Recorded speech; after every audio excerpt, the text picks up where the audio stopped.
Oke, tamu saya saat ini adalah Samuel Nasada, seorang warga keturunan Indonesia yang baru-baru ini cukup aktif untuk berinvolve ya dalam isu-isu imigrasi di Amerika Serikat. Kita akan mencoba bertanya lebih jauh lagi mengenai keterlibatan atau aktivitas dari Samuel Nasada yang sekarang menjadi seorang pastor atau di gereja Katolik lebih dikenal dengan julukan Romo Sam, mengenai keaktifannya dan juga keterlibatannya dalam kegiatan kemanusiaan untuk menghadapi isu-isu imigrasi di Amerika Serikat. Romo Sam, gimana kabarnya Romo Sam? Baik, Bung Ridwan. Udah lama nggak ketemu Udah lama dari kan? LA dulu. Ya. Tahun berapa Sam ya ditahbiskan menjadi Romo? Baru tahun lalu, Tahun pas lalu ya? tahun lalu Desember. Ya. Oke. Dan kini Romo Sam, julukannya Romo Sam sekarang, bergabung dengan Ordo Fransiskan, dan menjadi catatan saya juga adalah Romo Sam ini pada waktu dikaryakan ya, mungkin kata itu lebih tepat ya Sam ya, Ya. dikaryakan waktu itu di daerah Arizona, di kota Scottsdale tepatnya, di Scottsdale Revival Center. Romo Sam ini begitu aktif sekali untuk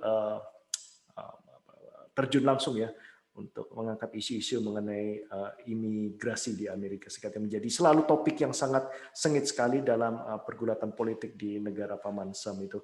Tapi terima kasih sebelumnya waktu kita merancang acara ini, Romo Sam sudah mengkoreksi saya terlebih dahulu agar tidak menggunakan kata illegal immigrant, tapi justru menggunakan kata undocumented immigrant. Romo Sam, kalau mungkin kita bisa memulai acara ini ya. Mungkin apa sih pentingnya kita menggunakan kata undocumented immigrant dibandingkan illegal immigrant ketika kita mencoba membahas mengenai masalah imigrasi di Amerika Serikat ini?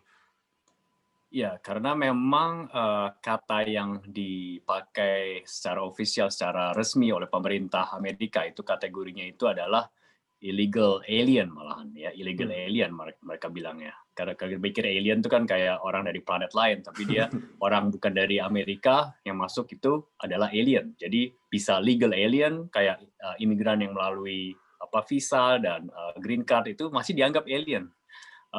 Tapi kalau yang tidak punya surat resmi untuk masuk itu dianggap illegal. Jadi dipanggilnya illegal alien. Jadi orang-orang kadang panggilnya juga illegal immigrant. Tapi kita para aktivis imigrasi gitu dan juga termasuk gereja Katolik dan grup-grup agama yang lain, kita bilang bahwa tidak ada manusia yang kita bisa bilang illegal. Itu dehumanizing, itu tidak menganggap mereka seperti manusia gitu. Yang mereka tidak mempunyai paper. Jadi kita bilangnya undocumented. Jadi mereka tidak punya dokumentasi yang resmi gitu. Tapi kita tidak mau bilang orang adalah illegal gitu dasarnya. Romo Sam, tentunya tadi saya sebutkan pada waktu itu dikaryakan di negara bagian Arizona, mungkin bisa menjadi salah satu perbatasan ya antara Amerika Serikat dan Meksiko yang seringkali seperti tadi yang Romo Sam katakan banyak sekali undocumented immigrant yang mencoba melewati perbatasan ini. Kalau dari pengalaman Romo Sam sendiri di sana, seberapa parah sih masalah ini di perbatasan Meksiko di Arizona? Ya, jadi parahnya itu ya sejarahnya agak panjang ya karena mulai dari jadi Arizona itu di perbatasan Arizona dan Meksiko itu adalah kebanyakan daerah gurun pasir yang panas. Kalau siang panas sekali dan kalau malam itu dingin sekali gitu. Dan jadi sejarahnya itu dari kira-kira tahun 94. Jadi zamannya sudah sejak zaman Bill Clinton ya. Kantor imigrasi Amerika atau kantor Border Patrol yang mengurusin custom and border gitu yang mengawasi perbatasan. Mereka mempunyai policy baru bahwa supaya orang-orang tidak termotivasi untuk melewati perbatasan secara ilegal, mereka perketat penjagaan di kota-kota, di sekitar kota gitu, di sekitar pintu-pintu perbatasan, supaya orang satu-satunya cara mereka untuk melewati perbatasan tanpa terdeteksi harus melalui gurun Karena kalau melalui gurun kan gurun itu panas, gurun itu bisa dingin kalau malam. Jadi mereka menganggap kalau itu hanya satu-satunya jalan lewat gurun itu, pasti orang tidak mau melewati gitu. Tapi yang mereka tidak yang salah sangka itu orang-orang itu tetap gitu. Kalau mereka karena sudah terdorong sedemikian rupa di negara mereka, melewati gurun pun mereka rela gitu. Tapi akibatnya banyak kematian gitu. Dari sejak 94 mungkin perhitungannya kira-kira 10.000 orang sudah mati mencoba melewati perbatasan melalui gurun. Gitu. Jadi itu salah satu policy, salah satu peraturan yang membuat banyak orang tewas gitu, banyak orang meninggal, banyak orang korban. Dan itu yang termasuk salah satu masalah paling parah di Arizona, perbatasan Arizona. Kalau dari pengalaman Romo Sam sendiri sewaktu aktif ya di kegiatan kemanusiaan ini, pernah nggak ada seperti kayak penelitian atau satu riset tersendiri ya mengenai masalah ini? Apa sih yang menjadi motivasi utama dari para undocumented immigrant ini sehingga nekat istilahnya itu untuk melewati jalur berbahaya, untuk melewati border gitu? Apa sih motivasi utama mereka? Jadi dari tahun ke tahun bisa berbeda gitu ya, dan dari negara ke negara bisa berbeda gitu. Kalau dari Meksiko itu kurang lebih kan masalah dengan kartel ya, kartel obat terlarang, drug kartel. Itu yang membuat mereka banyak yang takut menjadi korban, takut didorong, takut diancam oleh kartel-kartel ini, jadi mereka melarikan diri. Kalau dari El Salvador itu karena mereka masih berupaya menyembuhkan dari perang saudara yang udah lama gitu, dan perang saudara ini pun Amerika juga ikut campur tangan gitu dalam perang saudara itu. Yang kita terkenal kalau di gereja Katolik ada uskup yang sampai terbunuh, Oscar Romero. Jadi itu akibatnya masih banyak geng-geng, pemerintahnya belum stabil, itu jadi mereka lari.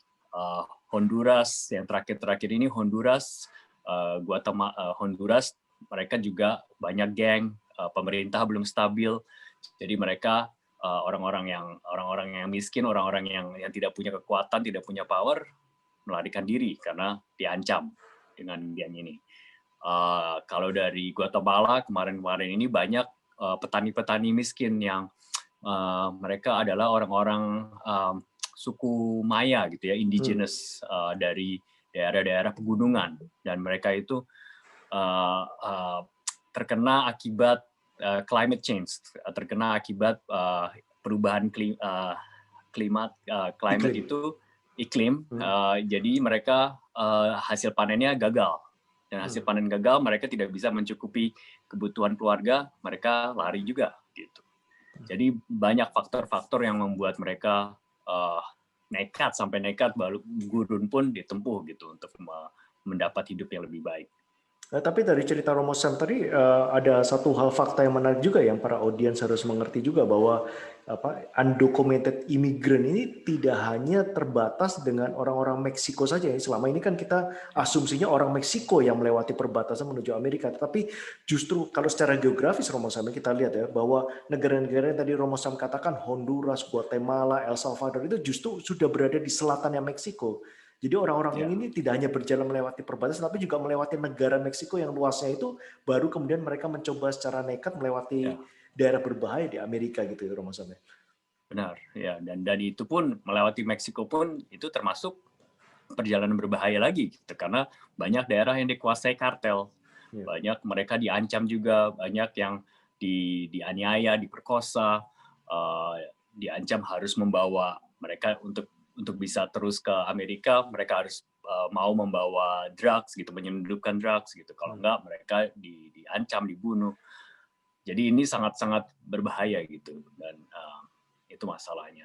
Dan yang terakhir ini mereka tidak hanya mau melewati gurun ya, mereka ada juga yang mau mencoba melalui jalan yang resmi gitu, meminta SWAKA, asylum. Ya kan?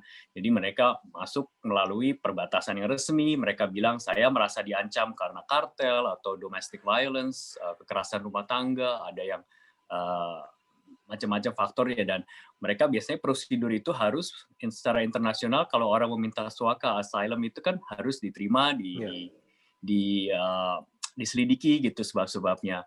Tapi Amerika itu terutama beberapa tahun terakhir ini membuat proses itu semakin susah, dan juga bukan hanya semakin susah, mereka untuk menunggu proses asylum itu mereka dikembalikan ke Meksiko, jadi harus menunggu di Meksiko sampai kasusnya dipanggil, dan itu bisa berbulan-bulan, kadang lebih dari setahun, dan kehidupan mereka di Meksiko pun jadi terancam gitu, tidak stabil juga karena pemerintah Meksiko juga belum secara stabil melindungi hak-hak mereka begitu. Jadi banyak kartel, banyak kartel yang mengincar mereka.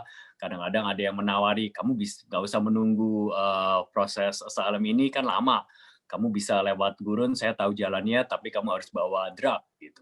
Itu ada juga kejadian seperti itu. Jadi mereka dikembalikan ke Meksiko untuk menunggu proses asylum ini, membuat mereka terekspos juga dengan ancaman-ancaman yang lain. Mungkin secara implisit tadi Romo Sam sudah memberikan alasannya, tapi mungkin Romo Sam bisa menjelaskan secara lebih jelas lagi. Berarti motivasi apa sih Romo Sam sehingga Anda mau terjun langsung untuk secara aktif ya mengangkat isu-isu kemanusiaan ini dari undocumented immigrants waktu Anda berkarya di Arizona kemarin? Ya, kadang-kadang saya juga bertanya gitu ya, kenapa bisa tiba-tiba tertarik itu, karena tidak pernah dari sejak saya sekolah di sini, sejak bergabung menjadi Fransiskan pun dari tahun-tahun pertama tidak ada pikiran untuk saya akan bekerja untuk imigran.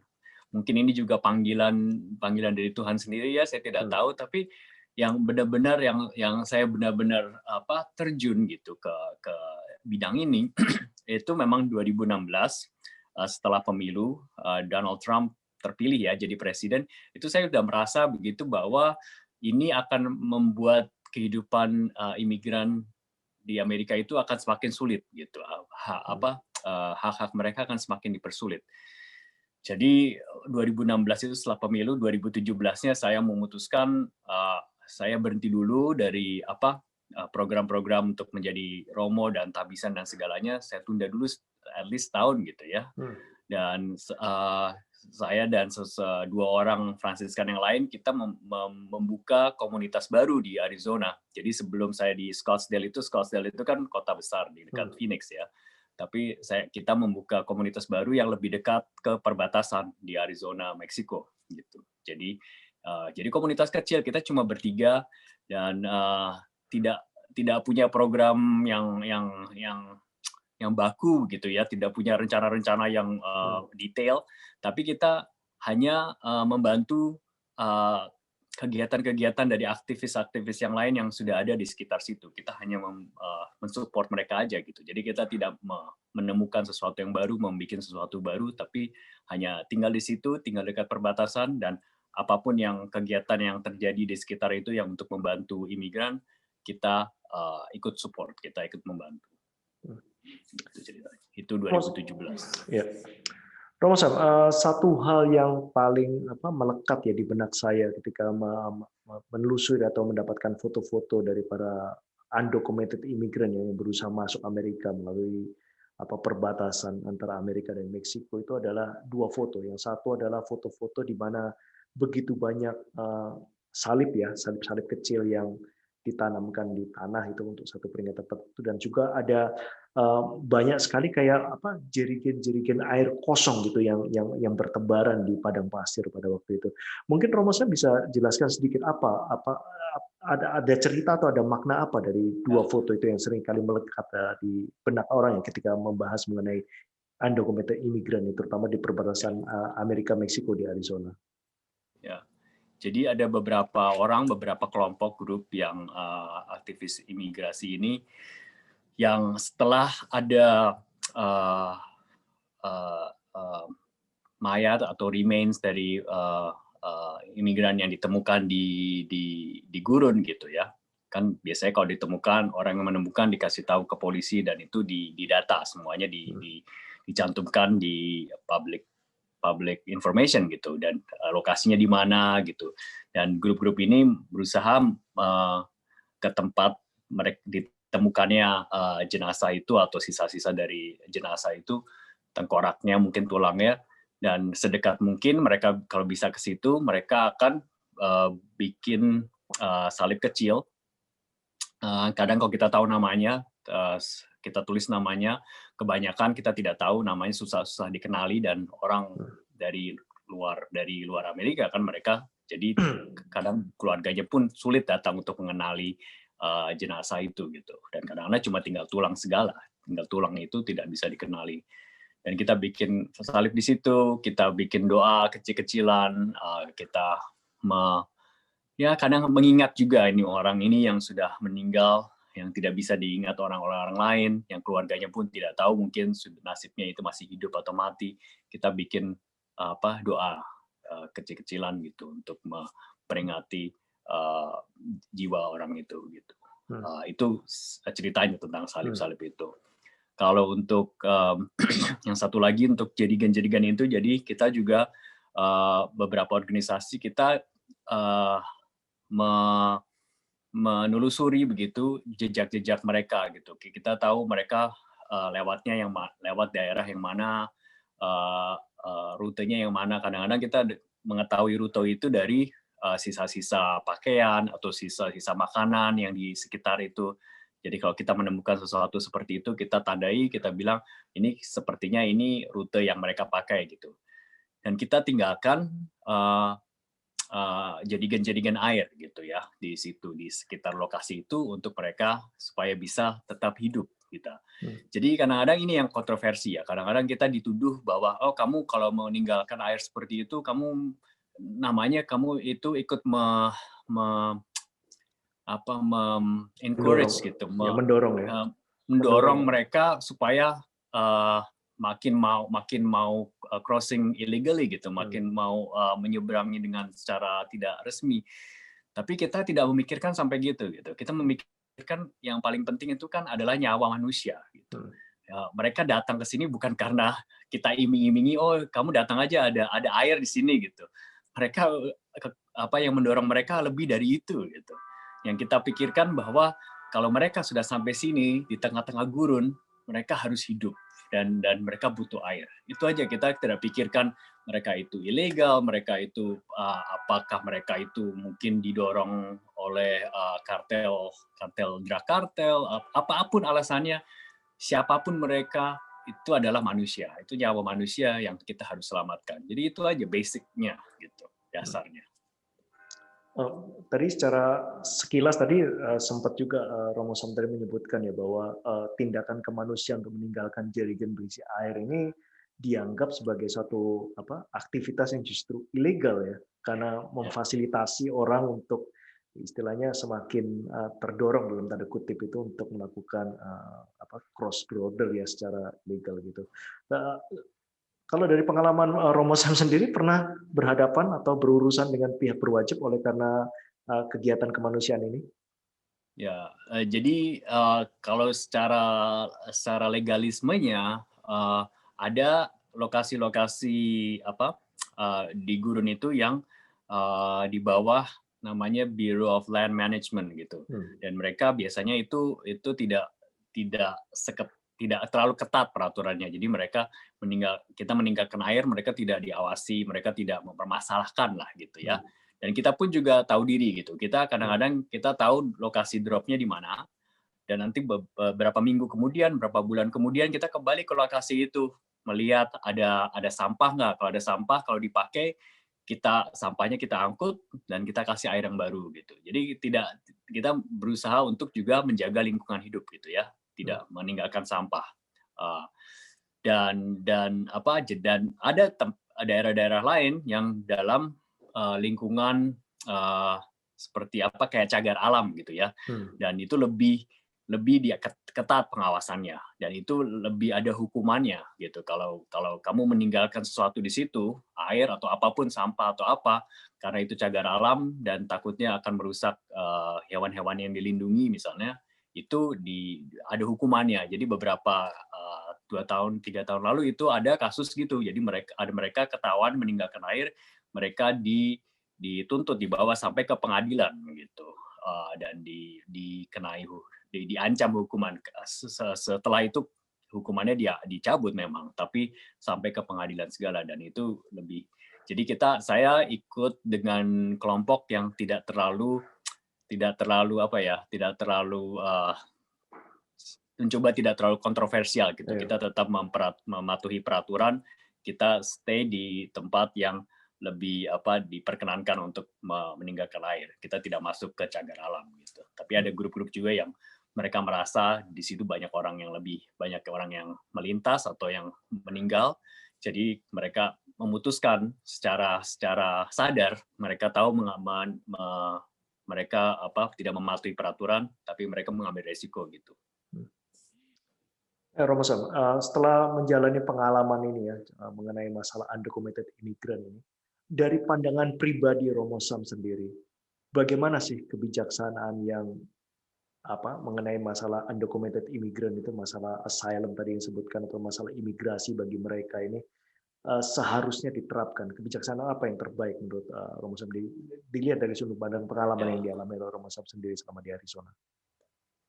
Ya, kebijaksanaan kalau saya lihat ya yang mestinya saya tidak bisa membayangkan detailnya bagaimana, tapi sesuai dengan observasi saya dengan ajaran gereja juga, gereja Katolik begitu, yang kita harus utamakan dalam membuat peraturan itu adalah jangan sampai nyawa manusia hilang, ya kan? Itu yang paling penting kan, nyawa manusia dan martabat manusia gitu. Jangan sampai diinjak-injak gitu. Jadi peraturannya bagaimanapun juga, yang penting jangan sampai manusia itu kehilangan nyawanya dan martabatnya. Secara detailnya itu bagian orang-orang yang di perwakilan rakyat, bagian Politisi dan hukum, legislatif ya. legislatif dan. Oke. Romo Sam, ini pertanyaan terakhir ya Romo Sam. Dengan pengalaman yang ada menghadapi kasus-kasus mengenai undocumented imigran ini, tentunya bukan hanya masalah yang dihadapi oleh Amerika Serikat aja, ya. Banyak negara di berbagai penjuru dunia juga menghadapi hal yang sama oleh karena berbagai masalah perang, ketimpangan ekonomi ya, dan masalah-masalah lain gitu. Kira-kira ada advice atau masukan apa yang mungkin Romo Sam bisa share gitu, terutama kepada generasi muda di Indonesia saat ini, ketika kita menghadapi masalah seperti ini, apa sih yang paling penting untuk mereka mengerti dari masalah ini? Ya, saya kira ini tendensi kita ya sebagai manusia ya, tendensi kita natural alami kita itu untuk mementingkan diri sendiri ya kan, mengutamakan kepentingan sendiri gitu. Kalau saya nyaman, kalau saya oke, itu yang paling penting dulu gitu. Jadi kadang-kadang kasus imigran, pendatang gitu, pengungsi itu menjadi prioritas yang paling belakang gitu, ya kan. Jadi apapun di negara manapun gitu. Jadi misalnya kalau ada yang orang pengungsi datang ke Indonesia pun kita kadang-kadang juga jarang mendengarnya gitu. Oh, taruh aja mereka di Pulau Galang, taruh aja mereka jadi jauhkan gitu dari saya gitu. Saya nggak mau ngurusin gitu. Ini yang penting saya dulu, keluarga saya dulu, kota saya dulu, negara saya dulu begitu kan. Tapi yang kita harus ingat lagi, kembali tadi yang saya bilang gitu, mereka pun adalah manusia gitu. Jangan sampai martabat mereka diinjak-injak, jangan sampai martabat mereka dilupakan gitu. Tidak ada salahnya kita memprioritaskan kepentingan kita gitu ya, tapi jangan sampai dengan memprioritaskan kepentingan kita, hak-hak orang lain diinjak gitu, martabat mereka diinjak, nyawa mereka hilang gitu, karena untuk mementingkan diri kita sendiri. Jadi itu yang saya kira tantangan yang paling berat gitu, karena ya dimanapun juga sekarang, apalagi dengan situasi sulit saat ini, dengan tengah pandemi, dengan ekonomi resesi segala, tendensi alami kita ya pokoknya kita mengurusi diri sendiri dulu gitu. Ya. Jadi ya gimana caranya kita supaya walaupun dengan mengurusi diri kita sendiri, tetapi juga tidak melupakan orang-orang yang membutuhkan gitu. Oke, Romo Sam, terima kasih nih. Ini kata-kata yang baik sekali tadi menutup perbincangan kita. Terima kasih waktunya Romo Sam.